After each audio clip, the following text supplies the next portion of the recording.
Osman'ım, sen Allah benden bedende bulunun sağlığı kardeş.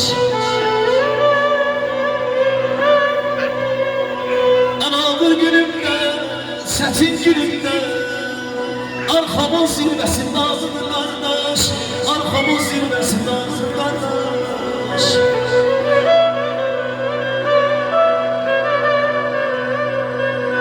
Her gelen götüren yanıma yansın benim gelebimin vardı kardeş, benim gelebimin vardı kardeş.